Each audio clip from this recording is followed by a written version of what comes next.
भाई दुनिया की कोई भी मार्केट हो या क्रिप्टो हो, फॉरेक्स हो, स्टॉक हो, कमोडिटीज़ हो, इंडाइसेस हो, एटीएस वगैरह जितनी भी चीज़ें ना, स्टॉक्स, बॉन्ड्स, म्यूचुअल फंड जो भी हैं, तो ये भाई ये है बंदा वो, ये ये बंदा है, इसका नाम ऊपर लिखा हुआ है, ठीक है ना।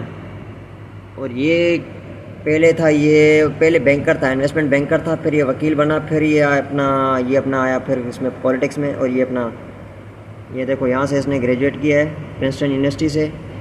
फिर इसने 5 साल जो है ना धक्के खाए इसने, ठीक है ना, वकील बनने की कोशिश में। और उसके बाद इसको गेम समझ में आई कि भाई वकालत से कुछ नहीं होगा अपना, तो हमें कुछ और ज़िंदगी में करना पड़ेगा। फिर इसने सोचा यार वकील बनने से फ़ायदा कोई नहीं है, तो मैं ना इन्वेस्टमेंट मतलब कोई पब्लिक पोजीशन ले लूँ। तो फिर इसने इस कंपनी में काम करना शुरू कर दिया, ये लिखा है कार्लेट ग्रुप, ठीक है। 92 में फिर क्या हुआ कि भाई इसको पता चला कि भाई इधर भी अपना कुछ नहीं होने वाला। तो फिर इस बंदे ने अपना ये secretary of the treasury for the domestic finance under president George Washington Bush के दौर में फिर ये अपना क्या बन गया, सेक्रेटरी बन गया। उसके बाद 2005 में इसने सोचा कि यार अपना कुछ करना पड़ेगा। फिर इसने ये फिल्म बनाई, ये कैपिटल प्राइवेट, ठीक है। उसके बाद इसने इन्वेस्टमेंट लोगों से पकड़ना शुरू की। फिर ये स्कॉलर बन गया, इसने सोचा यार अभी कुछ आगे भी करना पड़ेगा। फिर ये मतलब इस तरह इसकी कहानी है, ठीक है। फिर ये अपना मेंबर बनाए, देखो ये फेडरल रिजर्व का बोर्ड ऑफ गवर्नर्स का फिर ये मेंबर बनाए। 2012 में इसको नॉमिनेट किया गया था, 2012 में बराक ओबामा ने। और ये फिर आगे इसकी सारी कहानी है। अब आ जाते हैं कि आगे मार्केट्स क्या करेंगी, ठीक है ना, वो सारी। अच्छा, ये खाली एक फ़ैसला नहीं करता, इसकी पूरी टीम फैसला करती है कि भाई इंटरेस्ट रेट हमें क्या करने पड़ेंगे, इकोनॉमी को रोकना है कि ढीला छोड़ना है। तो ये सारी चीज़ें आती हैं फिर यहाँ से। ये देखो, ये यार मुझे बड़ी मेहनत करने के बाद समझ में आई ये सारी चीज़ें। सबसे पहले ना ये चेक करना पड़ता है कि भाई सीपीआई, ये सीपीआई पूरे मुल्क में बल्कि पूरी दुनिया में सीपीआई ना, अलग अलग मुल्कों की अलग अलग सीपीआई इंडेक्सेस आती हैं। हर मुल्क की अपना जो डिपार्टमेंट होता है वो शाया करता है, पब्लिश करता है मंथली बेसिस पे, ठीक है ना। तो ये सारी शीट्स वगैरह इनके पास एक्सेल पे बनती हैं। और ये सारा डेटा जो आता है इनके पास, ये डेटा आता है सारा इनका सर्विस से आता है। जितनी भी कंपनीज़ होती हैं वहाँ से सर्विस से मतलब इनका पूरा प्रोसीजर होता है, वहाँ से ये लेते हैं सारा डेटा। तो ये सबसे पहले आता है सीपीआई, ठीक है ना, कि गुड्स का क्या चक्कर है, ये क्या सारा सीन है, और ये मतलब सारी चीज़ें। फिर आता है ये कोर सीपीआई, ठीक है ना। इसमें फूड और एनर्जी प्राइसेस, मतलब इनको क्लियर पिक्चर के साथ देखना पड़ता है कि भाई महंगाई की क्या रफ्तार है। उसके बाद आता है फिर ये पर्सनल कंजप्शन एक्सपेंडिचर्स। अब ये सारी चीज़ें आपको पढ़नी पड़ेंगी, ठीक है। उसके बाद आता है ये इन्फ्लेशन एक्सपेक्टेशंस कितनी है, मतलब कि आगे क्या होने वाला है, ठीक है। और ये फिर सारी यूनिवर्सिटी ऑफ मिशिगन से इन्फ्लेशन एक्सपेक्टेशंस, इसको मतलब सिंपल मतलब इसको ना MIUMIE, ये एक रिपोर्ट आती है अलग से। उसके बाद आता है ये अपना नीचे देखो सेकंड नंबर पे एम्प्लॉयमेंट एंड लेबर मार्केट्स, ये डेटा आता है। इसमें क्या क्या होता है, अनएम्प्लॉयमेंट रेट होता है, नॉन फार्म पेरोल आती है मंथली बेसिस पे, ठीक है ना। तो ये सारी चीज़ें, गवर्नमेंट में कितने लोग काम कर रहे हैं और अपना प्राइवेट फार्म्स में कितने हैं और कंपनीज़ में कितने, सारी चीज़ें। और जॉब ओपनिंग्स और लेबर की टर्नओवर क्या मतलब चल रही है, ये हायर्स कितने हुए हैं, लोगों ने कितनी नौकरियां छोड़ी हैं, कितने लोग नौकरियों पर लगे हैं, अलग कितने हुए हैं, मतलब सारी लेबर मार्केट की जितनी भी।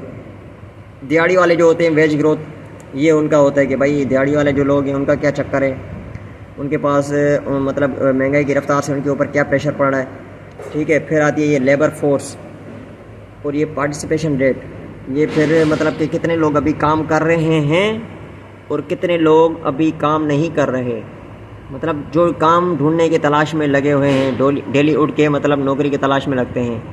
फिर ये आता है ये जीडीपी, ग्रोस डोमेस्टिक जीडीपी, ठीक है।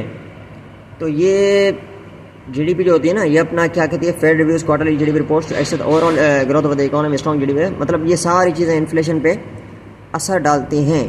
उसके बाद आता है ये कंज्यूमर एंड बिजनेस सेंटीमेंट, ये क्या होता है अभी, ये मतलब ये देखता है कि भाई इकोनॉमी जो ओवरऑल जो हमारी मईशत है इसमें क्या मतलब CCI, कंज्यूमर का कॉन्फिडेंस कितना है। कंज्यूमर कौन होता है, जो अपना गुड्स और ये सारी कंजप्शन करता है।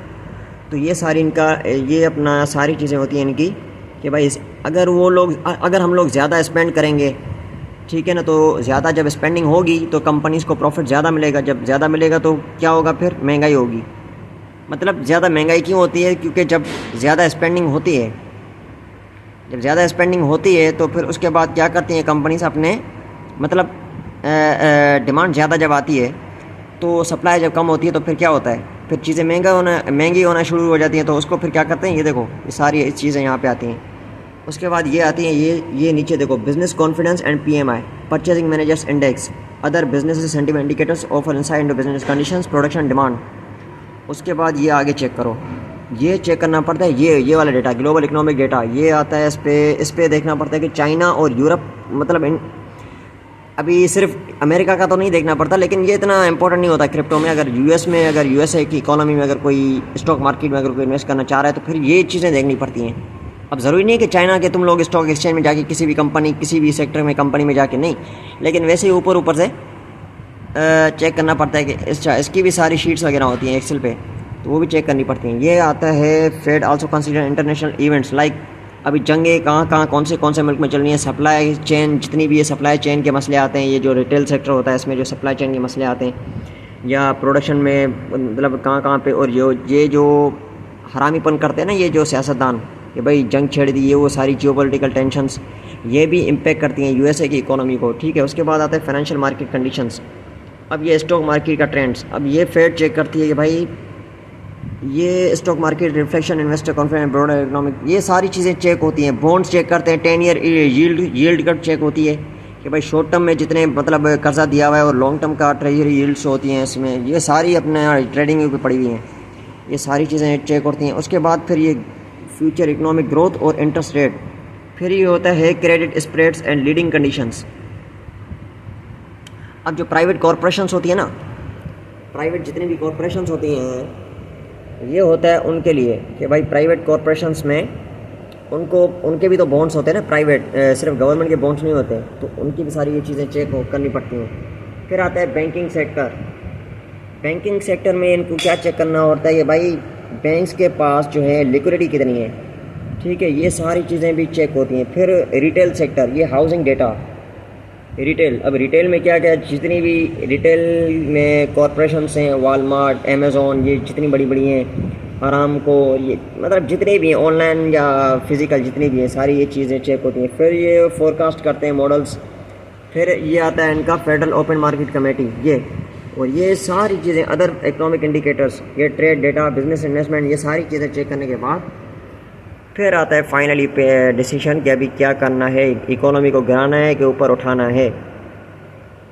तो ये जब सारी चीज़ें चेक हो जाती हैं ना, तो उसके बाद ये सारा डिसाइड होता है कि अब मार्केट में पैसे आएंगे या जाएंगे। लेकिन जब ये रिपोर्ट्स आना शुरू होती हैं तो उस टाइम पे पूरी दुनिया के मतलब जितने भी इन्वेस्टर और ट्रेडर्स लोग होते हैं ना, वो अपना ट्रेडिंग उस वक़्त अपना क्विट कर देते हैं।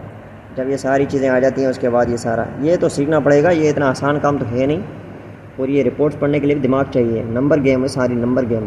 ठीक है ना, नंबर गेम, और इंग्लिश आनी चाहिए। भले आपको एक्सपर्ट ना हो, लेकिन इतना हो कि आपको समझ आनी चाहिए। तुम लोग ऐसे घुसोगे तो फिर तुम्हारे ना वो हालात हो जाएंगे कि रोड पे आ जाओगे फिर।